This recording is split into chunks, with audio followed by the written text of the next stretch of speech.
হযরত ইয়াকুব আলাইহিস সালাম কলিজার টুকরা সন্তান হযরত ইউসুফ আলাইহিস সালামের জন্য তার মনটা পাগল ছিল।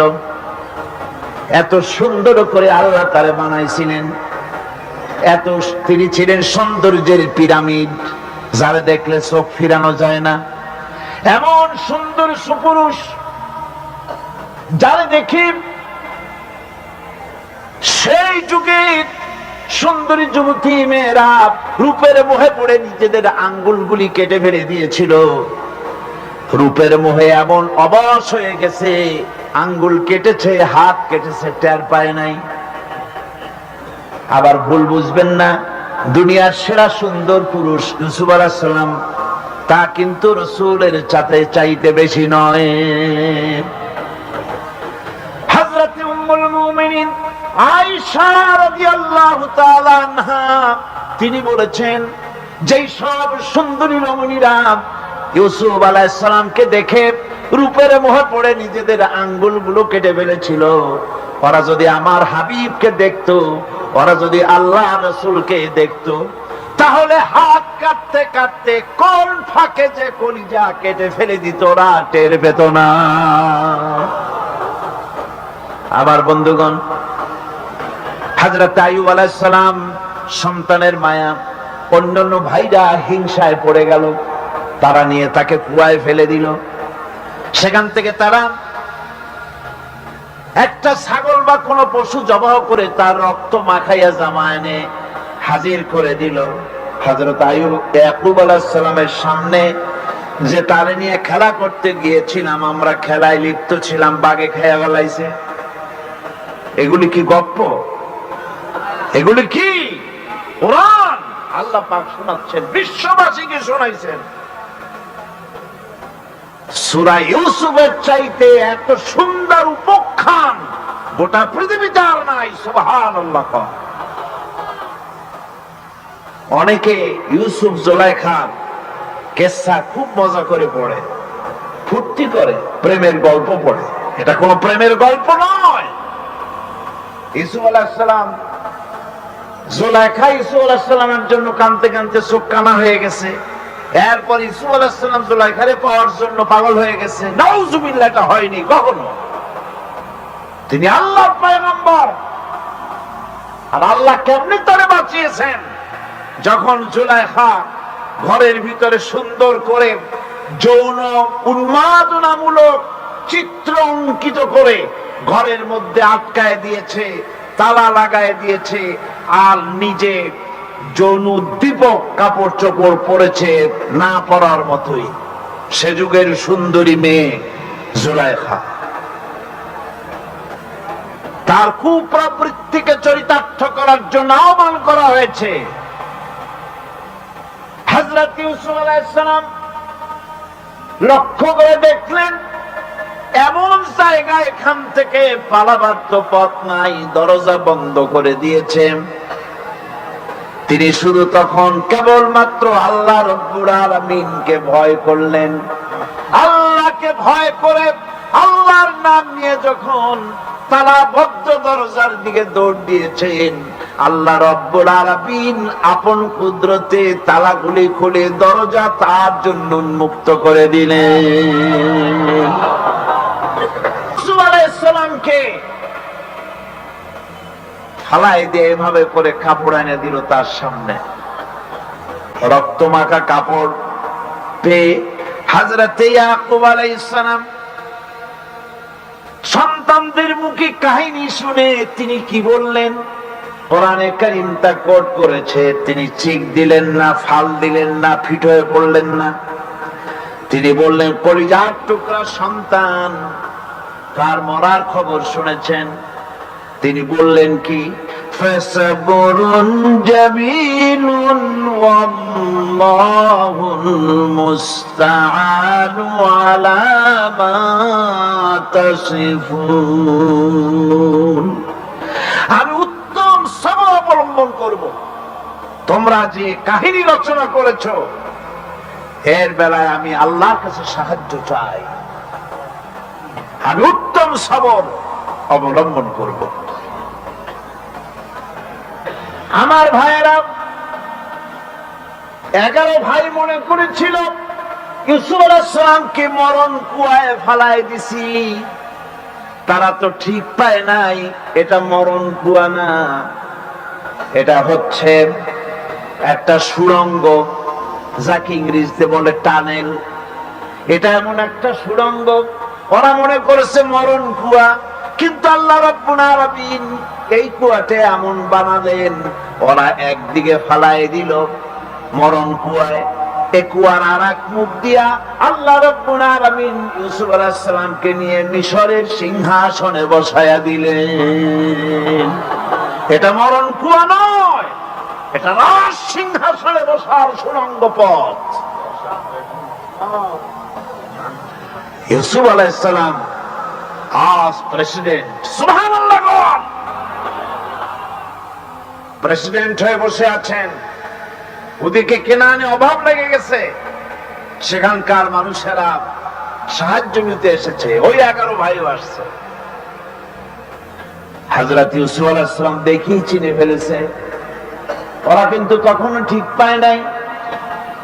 হযরত ইউসুফ আলাইহিস সালাম চিনে ফেলেছেন, এখন কি করা উচিত?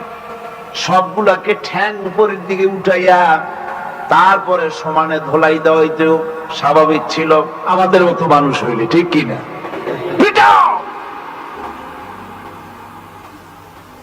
ঠিক তো বলবেনি, অভ্যাস তো এটাই।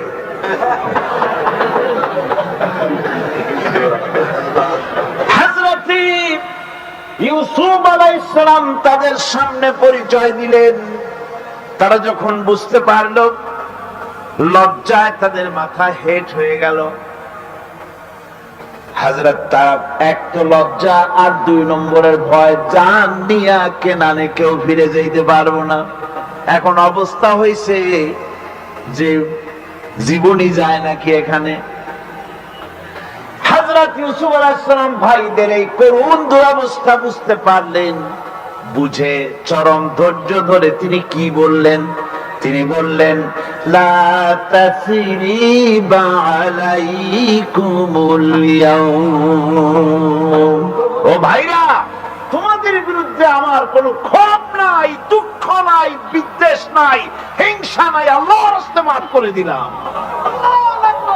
সুবহানাল্লাহ। এর নাম পয়গম্বর, এর নাম কি? ধৈর্য ধরো। আল্লাহ পাক বলেন, শুধু আইয়ুব নয়, ওয়া ইসমাঈল ওয়া ইদরিস ওয়া যাল কিফলি কুল্লুম মিনাস সাবিরিন। এইভাবে করে ইসমাঈল, ইদ্রিস, জুলকিফল সবাই ছিল ধৈর্যশীল। জোরে বলেন সুবহানাল্লাহ। নাম্বার কিসের লেনিন, কিসের মার্কস? জওয়ানেরা ভুল পথে মানুষ চলেছিল, আলহামদুলিল্লাহ আল্লাহ এগুলারে ডাস্টবিনে ফালাই দিছে। কারণ আলহামদুলিল্লাহ, আলহামদুলিল্লাহ। পয়গম্বর কারে বলে, কারে বলে পয়গম্বর? কি চরিত্র!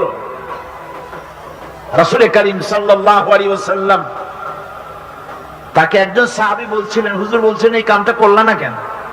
সাহাবী বললেন, হুজুর আপনি যদি চোখের ইশারায় বলতেন, মুখ দিয়ে না করিয়া, তাও তো আমি কামটা করে ফেলতাম, আমি তো বুঝি নাই। হুজুর বললেন, চোখের ঠারে ঠরে কাজ করা নবুয়তের শান নয়। আল ওয়াদুহু ওয়াস সারাহা, নবীরা যা করেন তা ডাইরেক্ট, কোনো বক্রতা নাই, স্পষ্ট কথা। আমার ভাইরা, হযরত ইউসুফ আলাইহিস সালাম বিনিয়ামিনকে কাছে নিয়ে পরিচয় দিলেন তার ভাইদের সামনে। কোরআনে কারীম বলছে, ক্বালা আনা ইউসুফ ওয়া হাদা আখি ক্বাদ মান্নাল্লাহু আলাইনা ইন্নাহু মান ইয়াত্তাকি ওয়া ইয়াসবির ফাইন্নাল্লাহা লা ইউযীউ আজরাল মুহসিনিন। আমি ইউসুফ, আর এই হচ্ছে আমার ভাই। আল্লাহ আমাদের উপর ইহসান করেছেন। প্রকৃতপক্ষে যারা আল্লাহকে ভয় করে এবং সবর এখতিয়ার করে, আল্লাহ এভাবে তাদেরকে, তাদের আমলকে নিষ্ফল হতে দেন না। আমার এই জামাটা নিয়ে যাও। হযরত ইয়াকুব আলাইহিস সালাম কলিজার টুকরা সন্তান ইউসুফ আলাইহিস সালামের বিরহ যন্ত্রণায় ছেলেকে কতদিন দেখে না, কাঁদতে কাঁদতে চোখ দুটো অন্ধ হয়ে গেছে। মিশর থেকে কেনানের দিকে জামা রওনা হয়েছে। কোথায় মিশর, কোথায় কেনান? জামা যখন রওনা হয়ে গেছে, হযরত ইয়াকুব বলতেছেন, আমি যেন আমার ইউসুফের গন্ধ নাকে পেতেছি। জামা চলে এলো, চোখের উপরে রাখলেন, আল্লাহ রাব্বুল আলামিন তাকে চক্ষুষ্মান বানায়া দিলেন। ভাইরা আমার, পয়গম্বররা সবর করে গোটা দুনিয়ার মানুষের সামনে দৃষ্টান্ত সেট করেছেন সবর কারে হয়। আল্লাহ পাক অন্যত্র বলেছেন, وَلَقَدْ كُذِّبَتْ رُسُلٌ مِّن قَبْلِكَ فَصَبَرُوا عَلَى مَا كُذِّبُوا وَأُوذُوا حَتَّى أَتَاهُمْ نَصْرُنَا।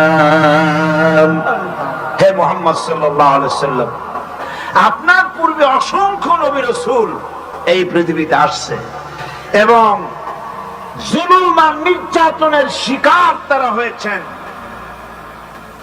অবশেষে তাদের প্রতি আল্লাহর সাহায্য এসেছে। সুতরাং আপনাকেও ধৈর্য ধারণ করতে হবে।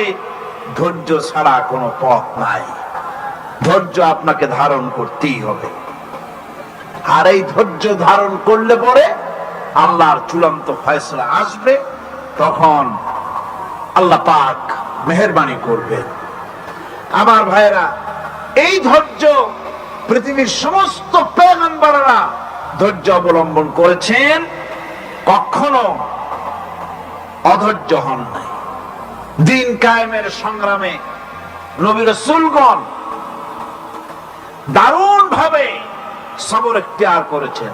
বৃদ্ধবাদীদের সকল রকমের নির্যাতন, অপকৌশল, ষড়যন্ত্র, এই সব কিছু মোকাবেলা করেছেন ধৈর্যের নীতি অবলম্বন করি। কখনো ধৈর্য ত্রুটি তাদের মধ্যে ঘটেনি, বরং আল্লাহ রাব্বুল আলামিন তাদের প্রতি সন্তুষ্ট হয়েছেন। যারা এই ধৈর্য ধরেছে তাদের উপরে সন্তুষ্ট হয়ে আল্লাহ রাব্বুল আলামিন বলেছেন, ওয়া কাআইয়িম মিন নাবিয়্যিন কাতালা মাআহু রিব্বিয়ুন কাসীর। এর আগে অনেক নবী এসেছিলেন যাদের সাথে বহু আল্লাহর লোক লড়াই করেছেন। فما وهنوا لما أصابهم في سبيل الله وما ضعفوا وما استكانوا। আল্লাহর পথে তাদের উপর যত বিপদ এসেছিল তারা হতাশ হয়ে পড়েন নাই, দুর্বলতা দেখাননি। আমার বন্ধুগণ, ধৈর্য কত বড় কাম দিল। ধৈর্য ধারণ করেছেন তারা, আল্লাহর উপরে ভরসা করেছেন। আল্লাহ যা ধারণ করলে পরে আল্লাহ রাব্বুল আলামিন রাষ্ট্রীয় ক্ষমতা দান করে দেন। কোন সুবহানাল্লাহ, জোরে কোন সুবহানাল্লাহ। ধৈর্য ধারণ করলে আল্লাহ রাষ্ট্রের মতো বিরাট নিয়ামত আল্লাহ হাতে তুলে দিবেন। তার প্রমাণ কোরআন শরীফে আল্লাহ বলছেন, বনি ইসরাইলরা মিশর থেকে যখন বহিষ্কার হয়ে গেল, তাদের যখন পা রাখার কোনো জায়গা থাকলো না, বনি ইসরাইলরা মিশর থেকে যখন বহিষ্কার হয়ে গেল, এরপরে আল্লাহ পাক তারা যখন ধৈর্য অবলম্বন করলো, আল্লাহ পাক তাদের ব্যাপারে বলছেন, ওয়া আওরাসনাল কওমাল্লাযীনা কানু ইউস্তাদআফুনা মাশারিকাল আরদি ওয়া মাগারিবাহা আল্লাতী বারাকনা ফিহা। আর তাদের স্থলে আমি নির্যাতিত লোকদেরকে প্রতিষ্ঠিত করলাম। পশ্চিম এবং উত্তরের তাদেরকে আমি পশ্চিম এবং পশ্চিম এবং পূর্বের উত্তরাধিকারী তাদেরকে বানায় দিলাম, বিরাট এলাকা তাদের হাতে আমি তুলে দিলাম। আর এভাবে করে আল্লাহ পাক তার কথাকে পূর্ণ করলেন বনি ইসরাইলদের উপরে। সবর ইখতিয়ার করার জন্য, ধৈর্য ধরার কারণে আল্লাহ পাক রাষ্ট্রের মালিক তাদের বানায় দিলেন। যেরকম সুবহানাল্লাহ। সবর যদি করা হয় তো যুদ্ধ যদি বাদে, যদি জাহাজ শুরু হয়ে যায়, আল্লাহ পাক বলেছেন ফেরেশতা দিয়ে সাহায্য করব। যদি সবর থাকে তোমাদের, সবর থাকলে আল্লাহ কি দিয়ে সাহায্য করবেন? ফেরেশতা। কোরআনে কারীম বলছে বালা ইন তাসবিরু ওয়া তাত্তাকু ওয়া ইয়াতুকুম মিন ফাওরিহিম হাযা ইউমদিদুকুম রাব্বুকুম বিখামসাতি আলাফিন মিনাল মালাইকাতি মুসাউমিন।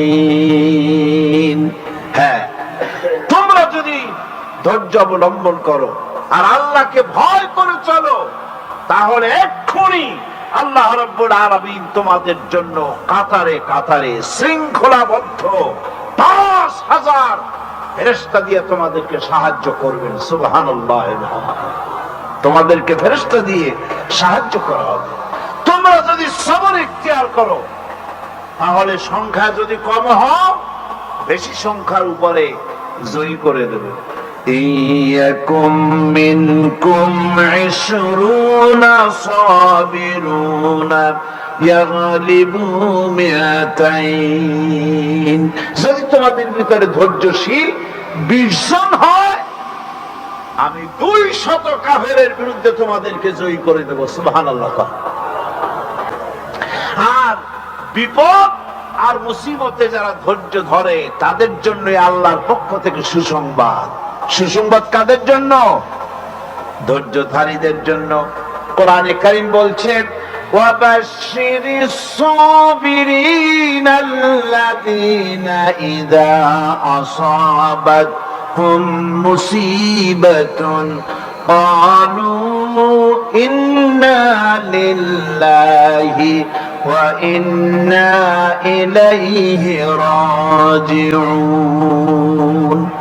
সুসংবাদ সেই সব ধৈর্যশালীদের জন্য যারা নাকি বিপদ এবং মুসিবতে আসলে যারা বলে, কি বলে? পড়েন আমার সাথে, ইন্না লিল্লাহি ওয়া ইন্না ইলাইহি রাজিউন। এটা শুধু আমাদের লোকেরা কেউ বলবে পড়ে, এটা শুধু মরার সময় নয়, বরং যে কোনো বিপদ আর মুসিবত এলে মুমিন বান্দা যারা, তারা কি পড়বে? ইন্না লিল্লাহি ওয়া ইন্না ইলাইহি রাজিউন। নিশ্চয়ই নিশ্চয়ই আমরা আল্লাহর জন্য এবং আমাদের সকলকেই আল্লাহর কাছে ফিরে যেতে হবে, প্রত্যাবর্তিত হতে হবে। সবরকারীদের জন্য রয়েছে জান্নাতের সুউচ্চ সম্মানের জায়গা। জান্নাতীদের জান্নাতে সবচেয়ে সম্মানজনক জায়গা আল্লাহ রাব্বুল আলামিন ধৈর্যশালীদেরকে দান করবেন।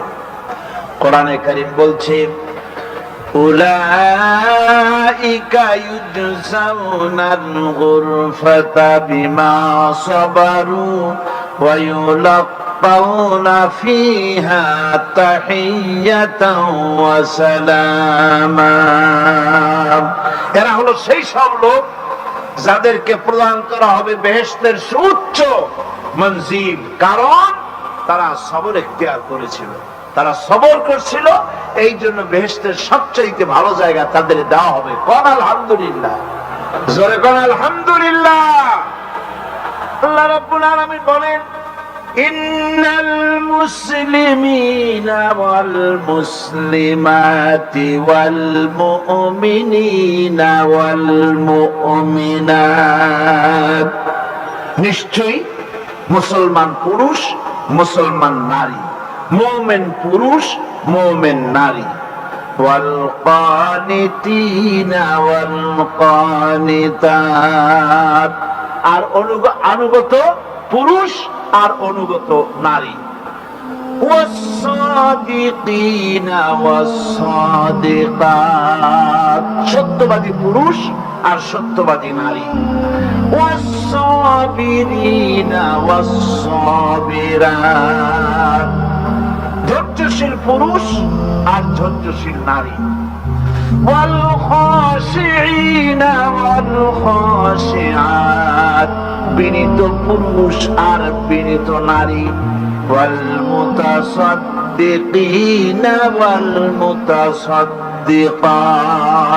দানশীল পুরুষ আর দানশীলা নারী والصائمين والصائمات রোজা পালনকারী পুরুষ আর রোজা পালনকারী নারী والحافظين فروجهم والحافظات যৌনাঙ্গ হেফাজতকারী পুরুষ যৌনাঙ্গ হেফাজতকারী নারী والذاكرين الله كثيرا والذاكرات আর আল্লাহর অধিক পরিমাণে জিকিরকারী পুরুষ আর অধিক পরিমাণে জিকিরকারী নারী الله لهم مغفرة وأجرا عظيما তাদের জন্য আল্লাহ পাক রেখেছেন ক্ষমা এবং মহা পুরস্কার নারী বাদ দিছে কোন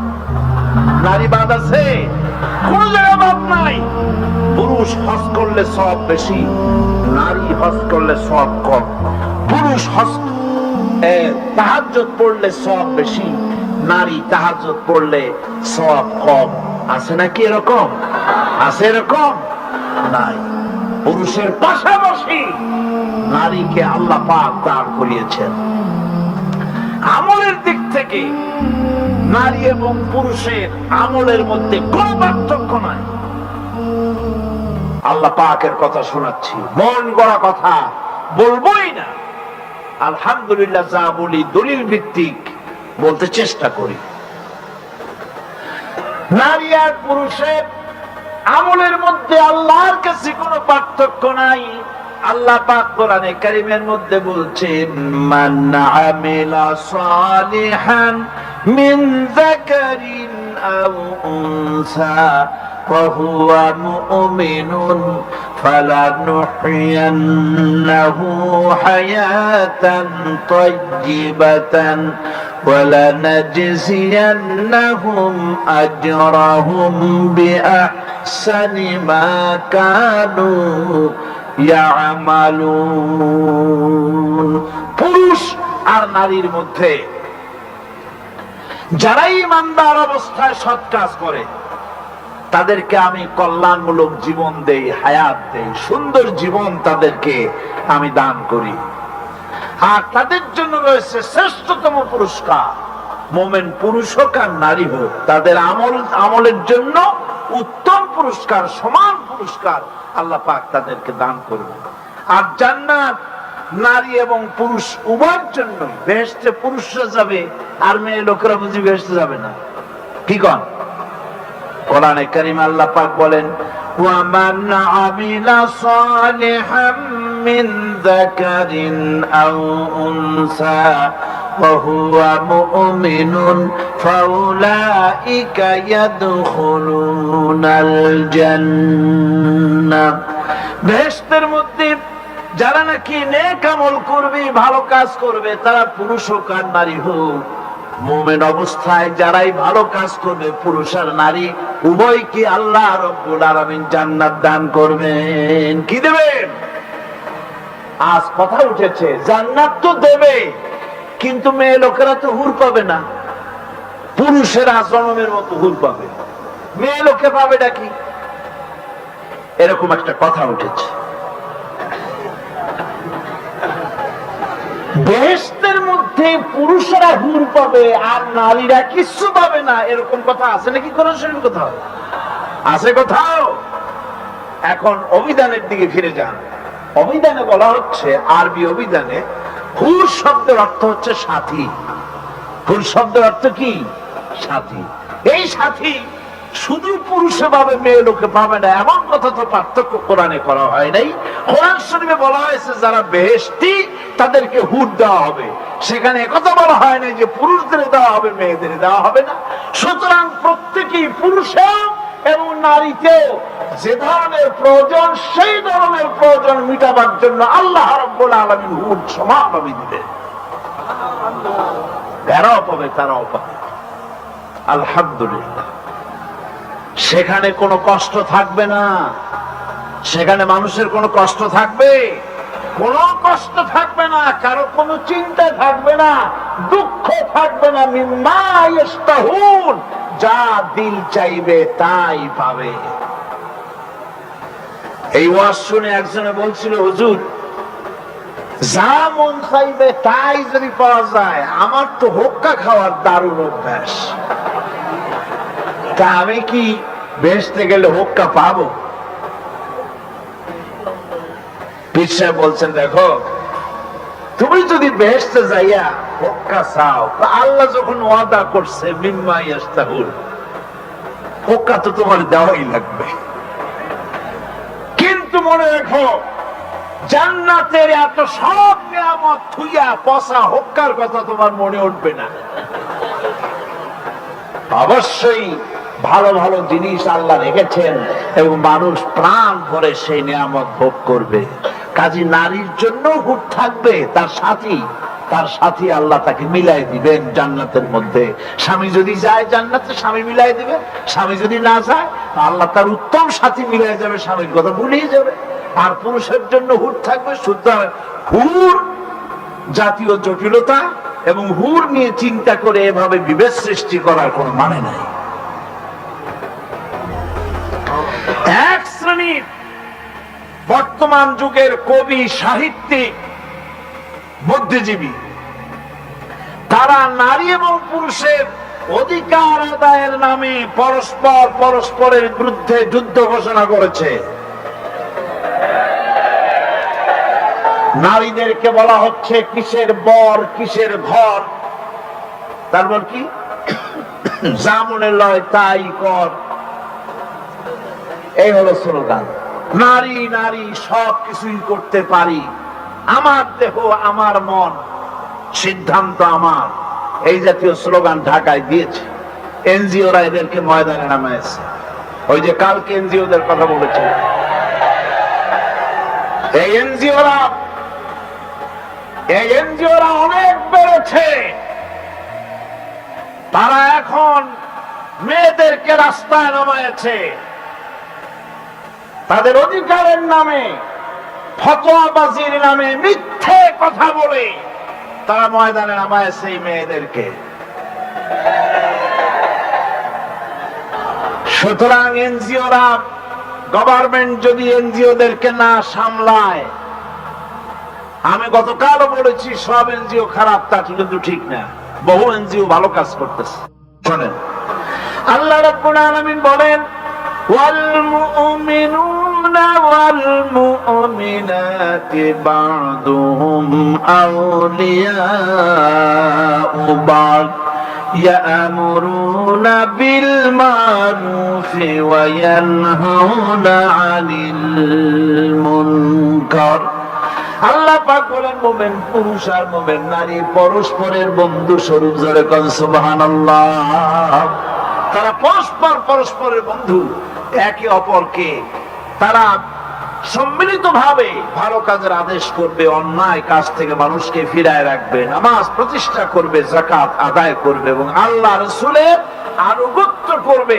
আর এদের উপরই রয়েছে আল্লাহ পাকের রহমত, তাদেরকে আল্লাহ পাক অবশ্যই রহম করবেন।